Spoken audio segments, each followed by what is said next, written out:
La flemme, c'est chiant.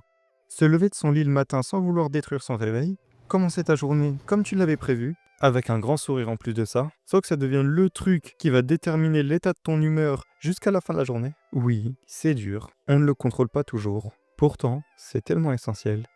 Mais en fait, j'ai une question. Elle vient d'où cette flemme? Pourquoi nous colle-t-elle toujours à la peau dans les moments où on n'a pas envie d'avoir la flemme? Un peu comme ce personnage secondaire très agaçant. Parce qu'en soi, elle veut notre bien. Elle nous pousse à ne pas prendre de risques, comme jouer à un jeu, regarder une vidéo YouTube, ou encore dormir. Et c'est comme ça que cette flemme nous force à rester dans notre zone de confort. Du coup, ça nous empêche de nous blesser, parce que oui, je vous apprends rien, mais si on fait rien, on n'a rien.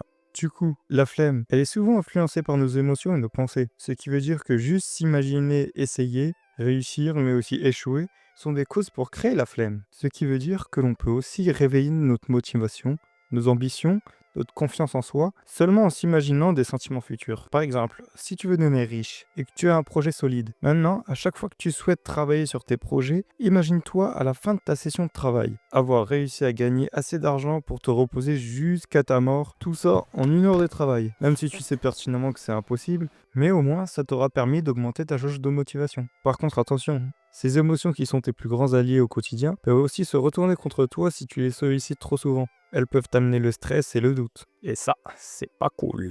Quoi?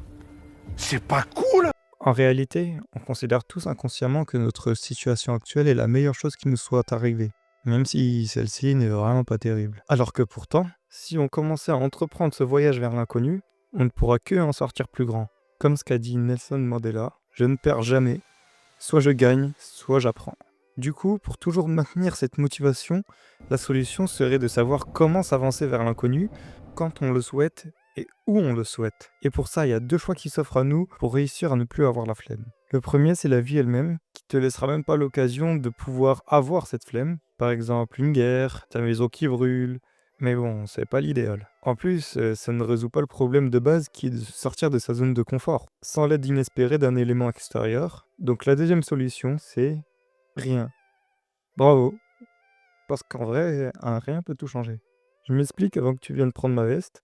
On est d'accord que chaque pas nous rapproche un peu plus de nos objectifs. Alors, admettons que mentalement, le premier pas soit toujours le plus dur à faire, à cause justement de cette flemme. Alors, pendant un court instant, si on arrêtait de réfléchir à comment va se dérouler la suite de notre journée, et à se concentrer seulement sur les 5 prochaines minutes, je peux te garantir que dans 95% des cas, la seule envie que tu auras après ces 5 minutes, ça sera de continuer à travailler. Et une fois que tu auras fini tes objectifs de la journée, essaye de te fixer des objectifs à court terme. Et pour te montrer que c'est pas des conseils dans le vent, je vais te dire les miens. Le premier serait pour commencer d'avoir une vidéo à plus de 1000 vues. Après, bien sûr, augmenter petit à petit. Mon objectif avant celui-ci, c'était de sortir ma première vidéo.